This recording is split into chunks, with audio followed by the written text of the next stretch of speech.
Então, pessoal, como eu havia comentado inicialmente, né, essa segunda aula é um pouquinho mais assim, esse aspecto da modelagem, o aspecto matemático, né, as equações. Volto a dizer que depois vocês podem ver calmamente esses processos, né, e inclusive algumas observações que nós vamos fazer daqui para frente no decorrer da aula, né.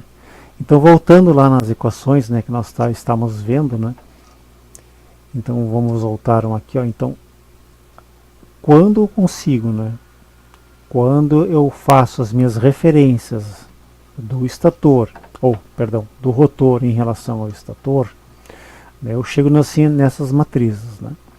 Então, para facilitar o entendimento, né, eu também posso escrever o meu enlace de fluxo em termos das indutâncias próprias e das indutâncias mútuas, né, observando as referências, né. Então aqui, ó, o enlace de fluxo devido à fase A do estator tem a ver com a indutância própria, certo? E com a indutância mútua do estator e o rotor, né, referida já ao estator. Então o estator aqui, ele é o ponto de referência. Então tanto a referência mútua do estator já está referida ao estator e a indutância própria do rotor já está referida também ao estator, certo? Então, no fim, o que são? Né? São produtos de indutâncias vezes correntes, né? Aí só vai saber que corrente que está referenciando e que indutância que está referenciando, certo? Então aqui, ó, os enlaces de fluxo têm a ver com as indutâncias próprias e mútuas, né? Tanto do estator quanto do rotor. Então aqui nessa notação matricial nós temos que esse valor aqui, o que é? Essa linha por essa coluna, certo? Então nós temos 3 equações aqui de enlace de fluxo do estator e as 3 equações de enlace de fluxo do rotor já referenciadas ao estator, certo? Então isso aqui vai ser o que? É essa linha por essa coluna, certo? Então as equações de tensão expressas em termos das variáveis de máquina, agora as equações de tensão, e já referidas aos enrolamentos do estator, então a gente pode reescrever as equações anteriores que nós tínhamos já com as equações referidas ao estator. Ó, aqui tem as referências, né? Ó, a linha aqui, ó, ao estator. Então isso aqui são as equações que nós vimos anteriormente, só que elas já estão referidas todas ao estator, certo? Aonde o que é a resistência? Ó? A resistência do rotor referida ao estator, né? É uma relação do número de espiras do estator pelo rotor ao quadrado vezes a resistência do rotor. Então esse termo aqui é isso aqui, correto? Então, agora as equações de torque em máquinas, em variáveis de máquina, certo? Então, a energia armazenada é a soma das indutâncias próprias de cada enrolamento, multiplicada pela metade do quadrado de suas correntes, e todas as indutâncias mútuas vezes as correntes, nos 2 enrolamentos acoplados pelas indutâncias mútuas. Então, energia é indutância, é 1/2 de Li quadrado, certo?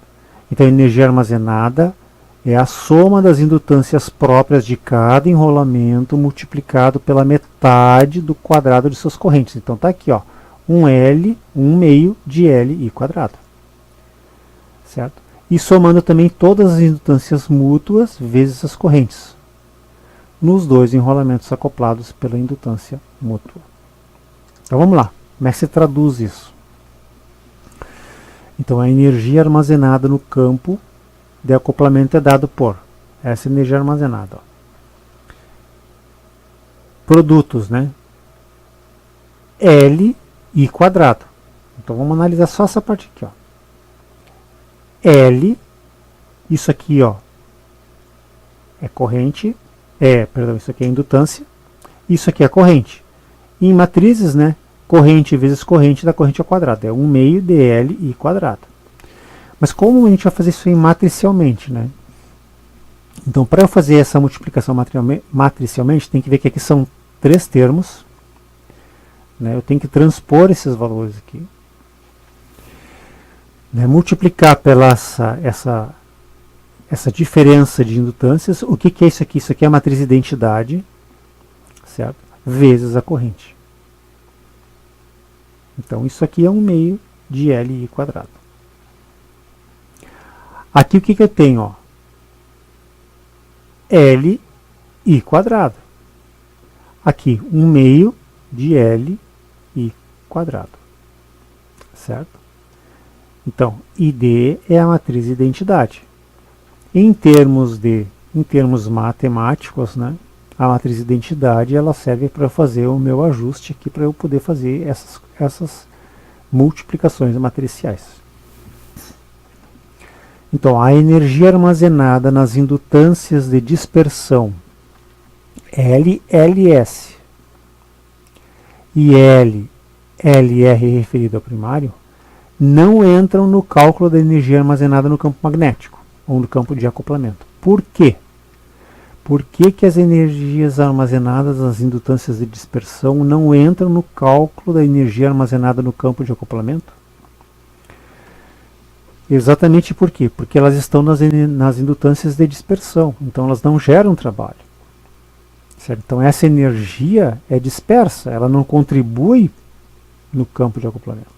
Então a gente tem que tirar fora do cálculo estas energias devido às indutâncias de dispersão. Certo? Então voltando lá.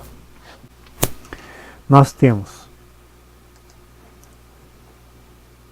desta equação aqui, nós temos que levar em consideração essa observação aqui das energias que estão nos campos de acoplamento. Então, a variação de energia em um sistema rotacional, nós vimos lá na outra, qual a gente estudou a outra máquina na aula passada, ela pode ser descrita como: a energia é função do torque e da posição, certo? Um torque externo, um torque eletromagnético, e a posição.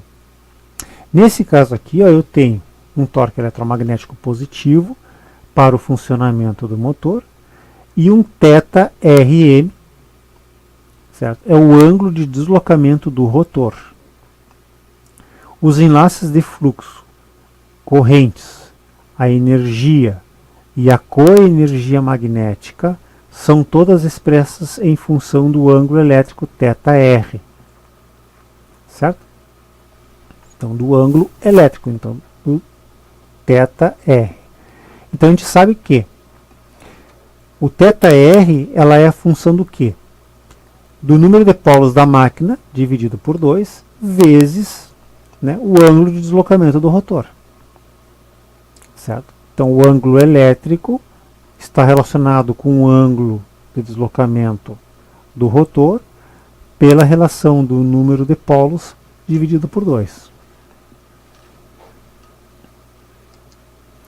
Então, o que a gente pode escrever a equação, né, substituindo, né, o θm pelo θr. Então, colocando o fator de conversão. Certo? Então, aqui, ó, o que é esse θrm aqui, ó? É 2 sobre P vezes o θr. Então ele entra lá. Certo? 2 sobre P vezes θr. Então algumas considerações aqui com relação à energia e coenergia, né? Então a relação de energia λI, ó, enlace de fluxo e corrente, de um sistema indutivo linear. A região acima da reta nos dá a energia do sistema. Então essa região aqui, ela nos dá a energia. E a região abaixo da reta, a coenergia. Certo? Então, nessa representação onde eu tenho enlace de fluxo e corrente, eu tenho uma região linear, um comportamento linear do indutor. Na região de cima eu tenho a energia armazenada e na região abaixo dessa reta eu tenho a coenergia. Ao se calcular a variação da energia do sistema, deve-se integrar a energia necessária para ir do ponto λ1 aqui até o ponto λ2. Eu preciso resolver essa integral aqui, ó. Eu preciso fazer esse somatório aqui, ó.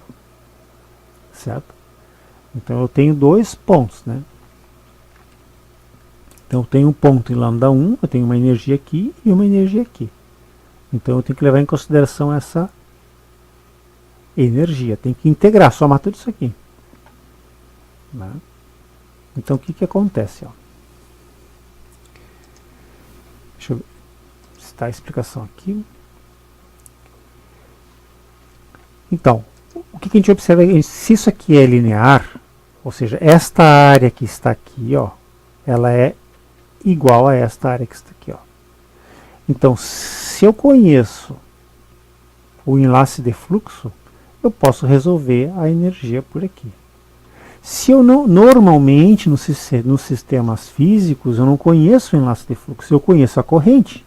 Se eu conheço a corrente e esta área é igual a esta área aqui, ó, então eu posso trabalhar aqui com a coenergia, certo? Onde eu vou integrar o sistema de λ1 até λ2, levando em consideração a variação da corrente de I1 até I2, certo? Para os sistemas lineares, com comportamento linear. Então, o cálculo da força mecânica através da energia é indicado quando se está trabalhando com o fluxo concatenado. Já o emprego da coenergia é indicado quando a corrente a priori é conhecida. Deve-se ter claro que as duas equações chegam ao mesmo resultado para os sistemas lineares. Certo? Então é o que a gente está comentando antes. Se eu conheço se eu conheço o enlace de fluxo, né? Então eu posso trabalhar nessa área. Se eu conheço a corrente, eu posso trabalhar nessa aqui, ó, com a coenergia. A grande maioria dos sistemas magnéticos tem comportamento não linear. Portanto, para descrever o sistema, é necessário que se utilize ferramentas que levem em consideração essas não linearidades. Felizmente, estes mesmos sistemas possuem regiões com comportamento linear, e para essas regiões podem-se empregar os cálculos analíticos. Certo? Então, sistemas magnéticos possuem comportamento não linear. Por quê? Porque é função da saturação. É um sistema físico que tem, né, passando por ele, linhas de fluxo. Essas linhas de fluxo chega um momento que saturam. E no momento que saturam, o meu comportamento deixa de ser linear. Certo? Então as equações analíticas não valem nessas regiões não lineares. Felizmente, o que acontece? Essas mesmas máquinas possuem regiões que são muito próximas à linearidade. Então, nessas regiões muito próximas ao comportamento linear, eu posso usar essas equações. Então, esse aqui é outro fator que delimita, né, meu fator, a minha condição de contorno para que eu possa fazer essa análise, né, essa modelagem da máquina. Correto? Então vamos olhar ali. Ó. É isso que ele está falando aqui. Ó. A grande maioria dos sistemas magnéticos tem comportamento não linear. Portanto, para descrever o sistema é necessário que se utilize ferramentas que levem em consideração essas não linearidades. Acontece que esses mesmos sistemas possuem regiões com comportamento linear. E para essas regiões, nós podemos usar os cálculos analíticos. Então, o torque magnético, eletromagnético, pode ser determinado a partir da energia quando se conhece o enlace de fluxo, ou pela coenergia quando se conhece a corrente. Ou determina por aqui, quando se conhece o fluxo concatenado ou o enlace de fluxo, ou por aqui, quando eu conheço a corrente. Os dois procedimentos podem ser utilizados e chegam aos mesmos resultados. Em um meio linear, o que é suposto no nosso estudo, a energia elétrica é igual à energia magnética. Então, pegando aqui, ó, um ponto, ó, um sistema aproximadamente real, então eu posso considerar essa região como uma região linear. Ela é linear? Não totalmente. Então, o que acontece aqui? Ó? Eu vou ter erros, mas esses erros são admissíveis. Certo? Por quê? Porque são erros baixos, são poucos, né? Em função desse comportamento aqui, ó. Depois, se ele chega para cá e satura, daí nessa região essas equações não valem mais.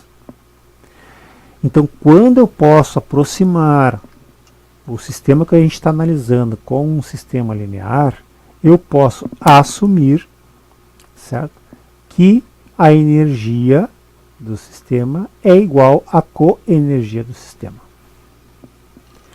No momento que eu entro na não linearidade, a energia vai ser menor que a coenergia, porque aqui eu vou ter uma saturação. Então, nesse ponto aqui já não vale mais. Então, enquanto essas áreas forem equivalentes, eu posso considerar essas equações.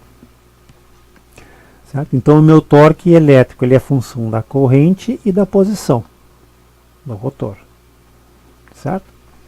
Então, vai ser o P sobre 2 vezes, né, a derivada parcial aqui, ó, da energia em função da corrente e da posição. Ou o meu torque elétrico vai ser o quê? Vai ser função das correntes das fases vezes a derivada parcial em relação à posição da indutância vezes as correntes. Então, os dois cálculos me dão valores muito próximos, certo? Então, aqui, se eu conheço os enlaces de fluxo ou fluxo concatenado, calcula a energia. Se eu conheço a corrente, calcule então pela coenergia. Então, a expressão do torque que nós vamos usar aqui, ó, leva em consideração as correntes, né? Porque a gente está trabalhando com tensão e corrente, né? Então nós vamos usar esta equação aqui, ó.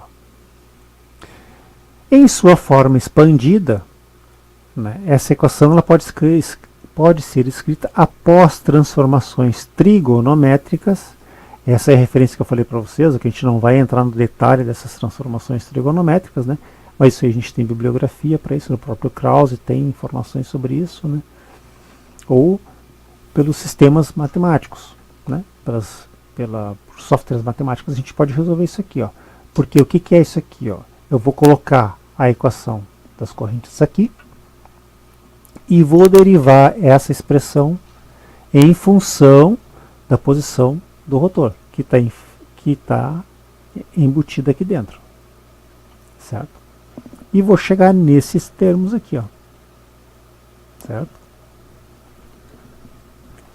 A corrente A, a corrente B, a corrente C do estator, a corrente A e B e C do rotor, e A e B e C e A do rotor, e C e A e B do rotor, certo? Chega nesta equação aqui, ó. O torque e a velocidade são relacionadas pela equação de oscilação. Então, torque é inércia, né, vezes a derivada da posição relativa do rotor, mais essa outra parcela de torque aqui, ó, certo? J é a inércia do rotor, e se for o caso, mais inércia da carga eventualmente conectada. Certo? Então eu tenho isso também, né? Se a minha máquina já tem uma carga conectada, ela entra ali. Entendido então, pessoal, essa primeira parte? Bem, então vamos ver agora as equações de transformação para o circuito do rotor. No motor de indução, é desejável transformar as variáveis associadas aos elementos do rotor a um eixo de referência arbitrário.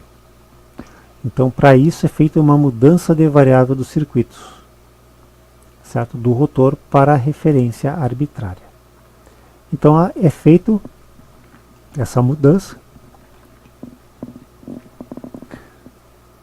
por uma multiplicação matricial, certo? Aonde o meu T' QD0, né, ele afeta esses torques do eixo em quadratura e direto e de sequência zero, e esse ponto aqui, esse torque aqui, o ABCR, também ele é levado em consideração os torques da fase R, A, B e C do rotor, né, referidas já ao estator. Então, quando a gente faz matricialmente uma mudança de variáveis, a gente tem uma matriz onde eu tenho relações de seno e cosseno. Então, para que a mudança de variáveis seja possível, é necessário que a matriz utilizada na transformação tenha uma matriz inversa. Uma transformada que viabiliza esse processo é essa aqui, ó, certo? KR igual a 2/3, né? Cossenos, relações de cossenos e senos, onde o beta vai ser igual a θ menos o θr, certo? Esse beta aqui, ó, θ menos θr. E os ângulos θ e θr são definidos como sendo, ó, o θ, o que é? A integral de 0 a t, ômega epsilon vezes d epsilon mais o θ0. E o θr, a integral de 0 a t, ômega r de t, epsilon, d epsilon, θr de 0. Dessa forma, o que acontece? Ó? A inversa de Kr na menos 1, que é possível calcular, nós temos então a transformada para os circuitos rotativos por relações trigonométricas. Então eu vou pegar os meus eixos, ó, cadê? O A do rotor, o B do rotor e o C do rotor, eu vou transformar no eixo Q do rotor e no eixo D do rotor, certo?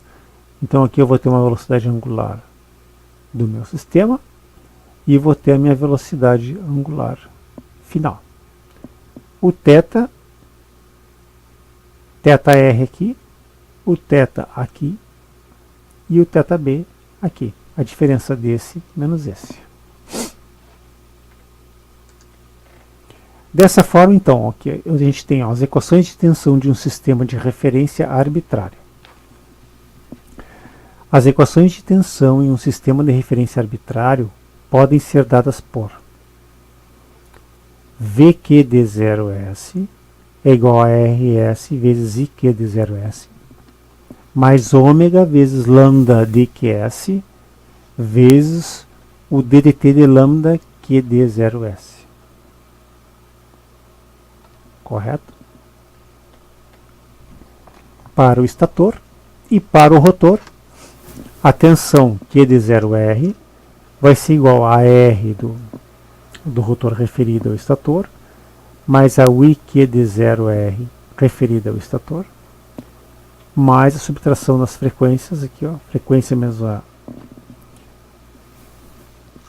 frequência do rotor, vezes o enlace de fluxo já referido ao estator, mais a derivada do enlace de fluxo referida ao estator.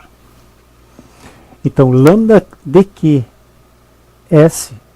transposto é lambda ds menos lambda qs e 0.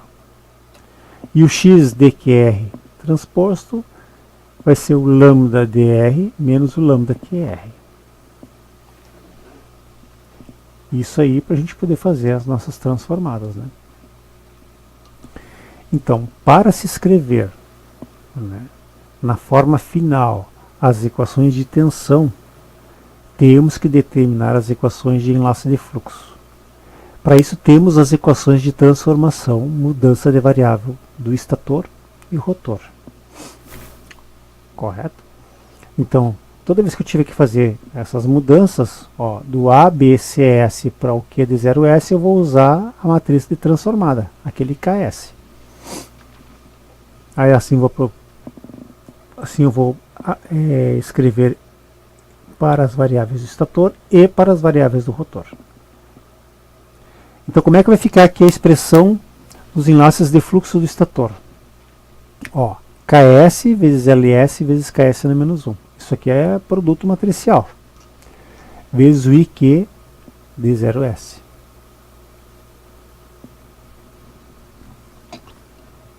E da mesma forma que o KS, LSR e KR na menos 1, que multiplica as correntes, né, para dar o segundo termo aqui do K de 0S. Da mesma forma que o lambda Q de 0R referido ao estator é o mesmo raciocínio. KR vezes LS transposto vezes o KS na menos 1. KR vezes LR referido vezes o KR na menos 1. Então, para cada uma dessas equações, então, eu vou ter as minhas expressões de indutância para o enlace de fluxo. Lembra o que é enlace de fluxo, né? Tem a ver com as indutâncias e tem a ver com correntes. Tanto as indutâncias próprias quanto as mútuas, e tem a ver com as correntes. Certo? Isso aí são os enlaces de fluxo. Então, dentro desse enlace de fluxo aqui, ó, que a gente pode ver na equação, nós temos indutâncias e correntes. Certo? Aqui embaixo só está uma repetição das equações que nós vimos antes, né? Onde ele diz, ó, L e LS são as indutâncias de dispersão dos enrolamentos do estator, e L e MS as indutâncias de magnetização dos enrolamentos do estator. Tá certo? Bem, aqui ele só faz uma definição, né? O que é o LS? É a amplitude das indutâncias do estator. O LR é a amplitude das indutâncias do rotor. O LSR é a amplitude das indutâncias mútuas entre os enrolamentos do estator e do rotor. LS é a indutância de dispersão dos enrolamentos do estator, cabeça de bobina, por exemplo. LLR é a indutância de dispersão dos enrolamentos do rotor, cabeça de bobina. LMS, indutância de magnetização dos enrolamentos do estator, e LMR, indutância de magnetização dos enrolamentos do rotor. Certo? Então aqui tem uma pequena referência, né, do que são cada um. Então, como é que eu vou fazer essas transformações? Aquelas que estão lá na matriz, né? Certo? Então, onde é que estão essas aqui, ó? KS, LS e KS na menos 1, né? Ó, KS, LS e KS na menos 1. Vou fazer cada uma dessas aqui agora.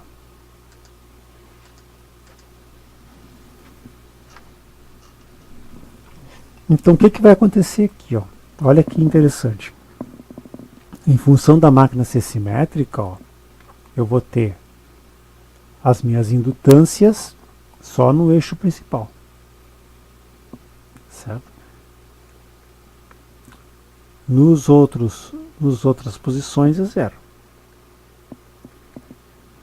O 3 meios da LMS é a minha mútua. KR, LR linha, KR na menos 1 também, ó, semelhante. E o KS, LSR linha vezes K na menos 1 vai dar este termo aqui, ó. E o que isso nos ajuda, né? Nos ajuda quando a gente vai montar esse equacionamento. Nos ajuda quando a gente vai montar as equações finais, né? Então, o que nós temos aqui, ó? Quando eu relaciono os eixos, né, do rotor, dos enrolamentos ABC, para o eixo direto e quadratura, eu chego nessas equações aqui. Ó. Então eu tenho as tensões, elas são produtos de resistência vezes corrente, mais os enlaces de fluxo, vezes a derivada desses enlaces de fluxo. A mesma coisa para o rotor. Tem um RI aqui, tem um enlace de fluxo aqui, e tem a derivada desses enlaces de fluxo. Para o estator, também. Para do eixo D do estator, também. Certo? Então aqui, ó, V' QR vai ser igual a RRI QR, ômega menos ômega R, vezes o lambda linha de R, lambda linha referida ao eixo do estator, mais o DDT de lambda linha Q. Assim também para o eixo D. Certo? Então, aquelas equações que foram desenvolvidas anteriormente, elas estão aqui, ó, né? Então, esse termo aqui, ó, ele vem aqui. Este termo aqui, ó, vem aqui. Certo? E esses dois termos daqui da ponta são esses aqui, ó. Então, essas matrizes vêm dentro dessa matriz grande aqui, ó. Então, isso aqui é só uma forma da notação.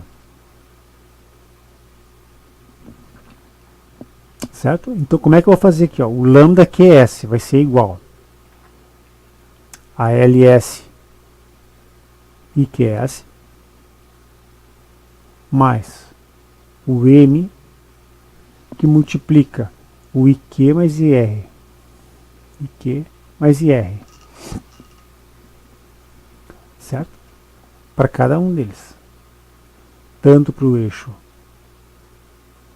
do estator, do rotor, né, ou da queda do rotor e da queda aqui do eixo do estator. Eixo direto do rotor e eixo em quadratura do rotor. Certo? Então sempre tem as expressões, né, relativas ao estator no eixo direto e quadratura, e do rotor do eixo direto e quadratura. Certo? Então, dessa forma a gente chega, né, com essas equações de tensão, eu posso fazer um circuito equivalente. Observe que esse circuito equivalente é um pouquinho diferente daquele que a gente conhece, né? Por quê? Ó, eu tenho a tensão no eixo de quadratura do estator e tenho aqui a minha tensão do eixo de quadratura do rotor referido ao estator.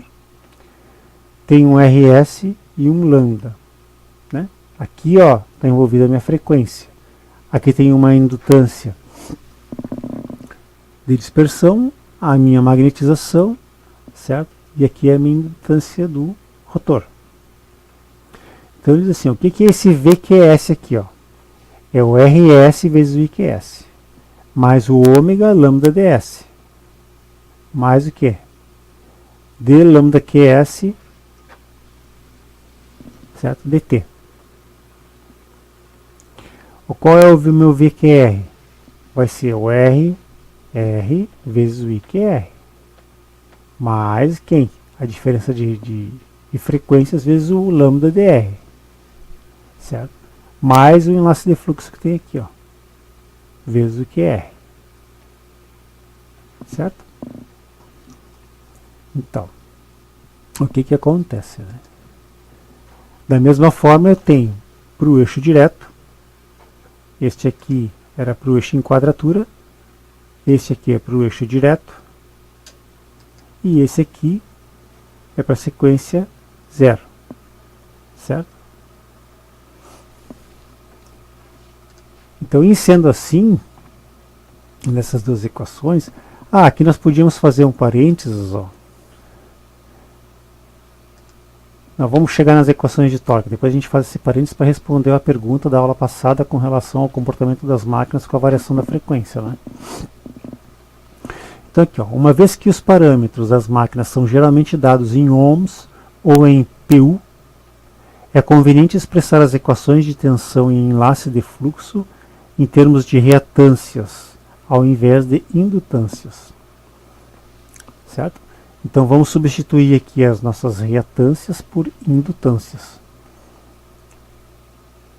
Então aqui, ó, as minhas tensões do eixo Q, R vezes I, né? Aqui eu tenho as variações de frequência, lambda D, que vai ser d dt d1 sobre ômega, né?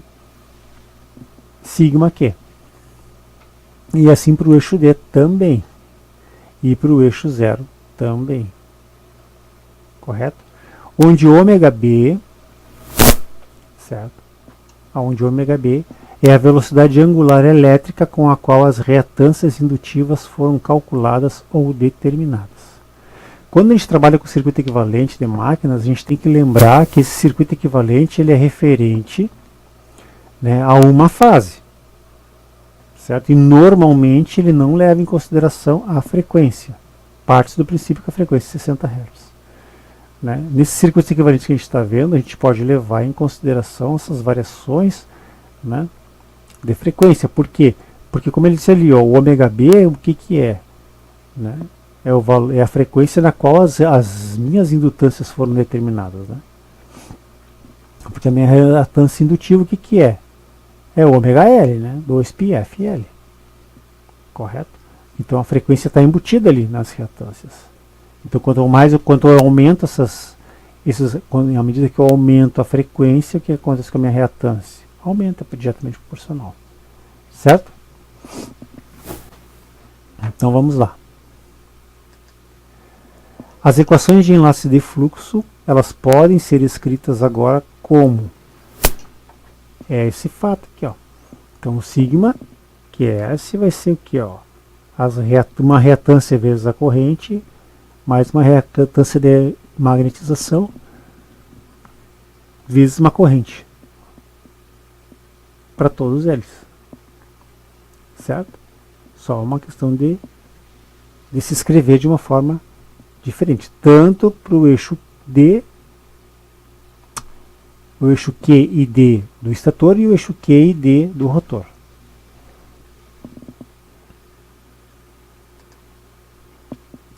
Então o torque deu umas equações do torque em variáveis do sistema de referência arbitrário. Então a expressão do torque eletromagnético em termos das variáveis do sistema de referência arbitrário pode ser obtida pela substituição das equações de transformação, certo? Nessa equação aqui, ó. Então o que vai ser esse termo aqui, ó? Isso aqui, ó, é o Ks na menos 1 vezes o IQ/0. E o que é isso aqui? LSR KRT. Certo? Então dessa expressão, a equação de torque em termos de corrente vai ser igual ao que, ó? 3 meios vezes P sobre 2 vezes M vezes I do eixo de quadratura, vezes o I da corrente direta referido ao estator, menos o I do estator, vezes a corrente do eixo Q do rotor. Aí eu vou ter meu torque.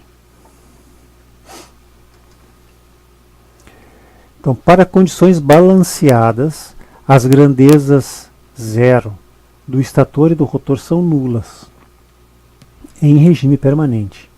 E as variáveis dos eixos D e Q são sinusoidais em todos os eixos de referência, girando a uma velocidade síncrona, onde essas grandezas são constantes.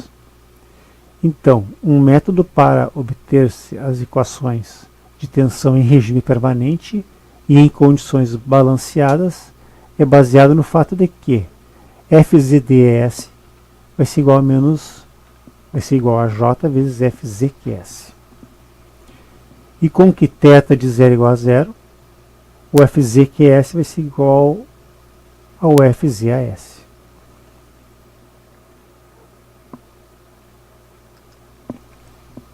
Uma vez que a máquina de indução ela é um dispositivo simétrico, as equações também se aplicam às correntes de estator e aos enlaces de fluxo.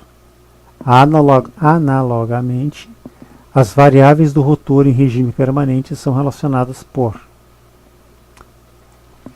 o F'ZDR igual a JFZQR. E selecionando-se θ de 0 igual a 0 e θ de 0, R igual a 0, fica-se com FZQR igual a J F' de ZAR.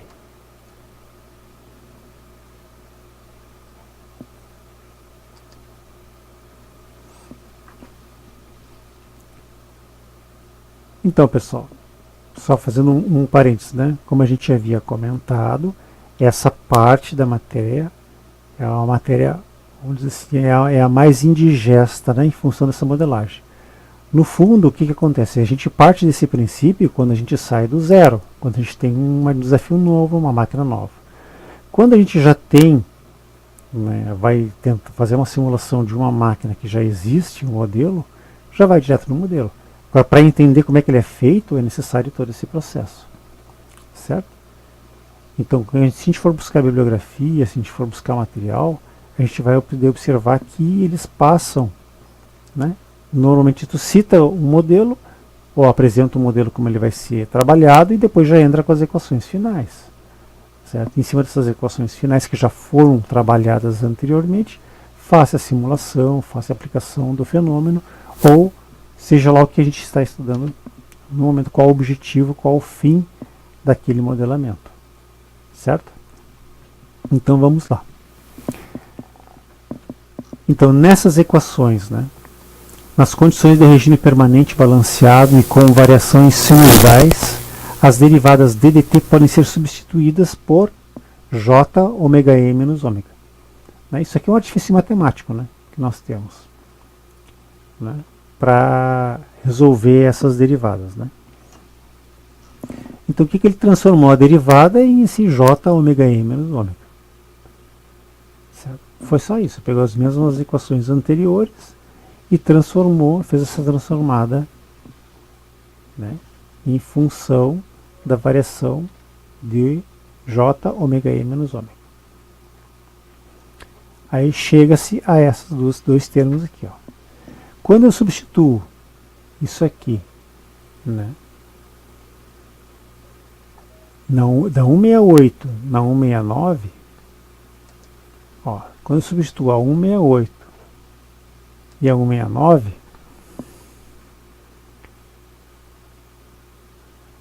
certo? Opa, será que eu passei? Só um minutinho.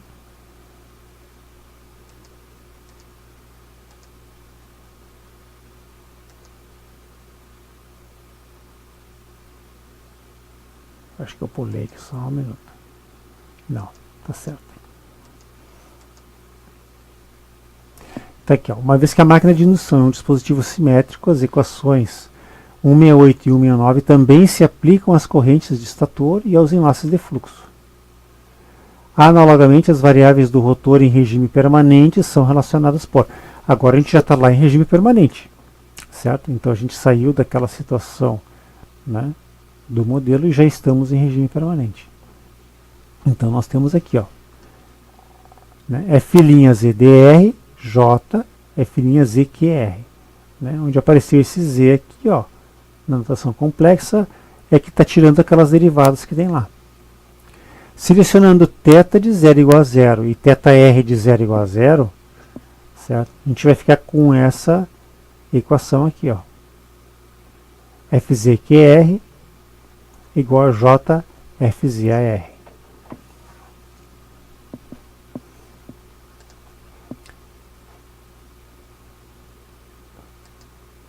Então, naquelas equações anteriores, né, a condição de regime permanente balanceado e com variações sinoidais de derivadas DDT podem ser substituídas pelo J ômega E ômega 0. Então nós temos esse formato. Então, pegando aquelas equações da transformada e jogando nessas equações, nós vamos ter o quê?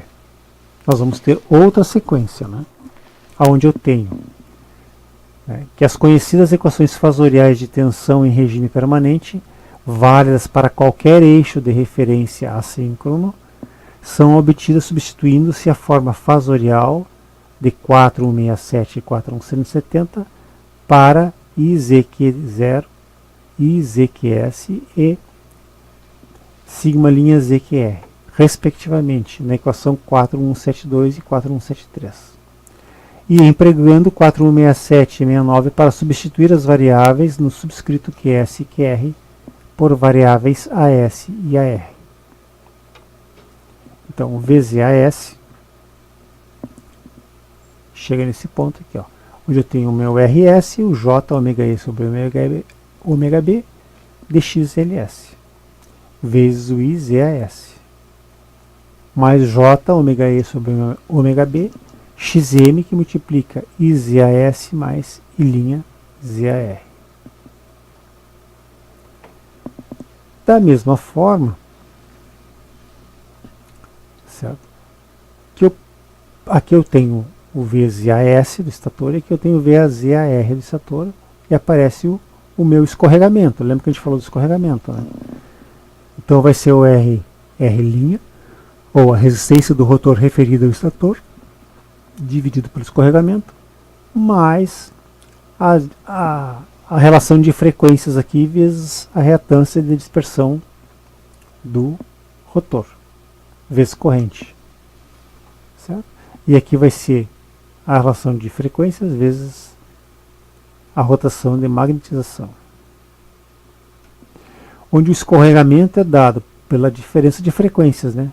Ômega E menos ômega R sobre ômega E. Correto? Então, agora, pessoal, a gente está chegando de novo aqui, ó, num modelo mais próximo do que aquele que a gente conhece de um circuito equivalente, certo?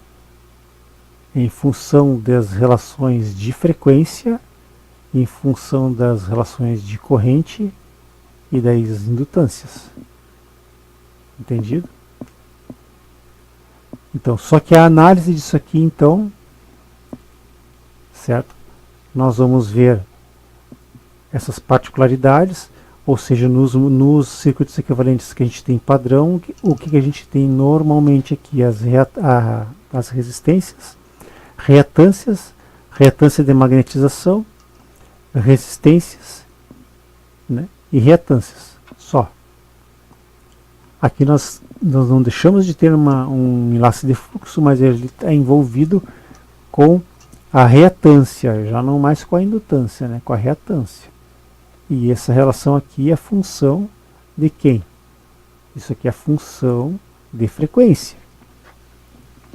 Então aqui estão aqui o enrolamento primário, aqui o secundário, certo? Da minha máquina, para uma fase. Entendido? Então, o que acontece, né?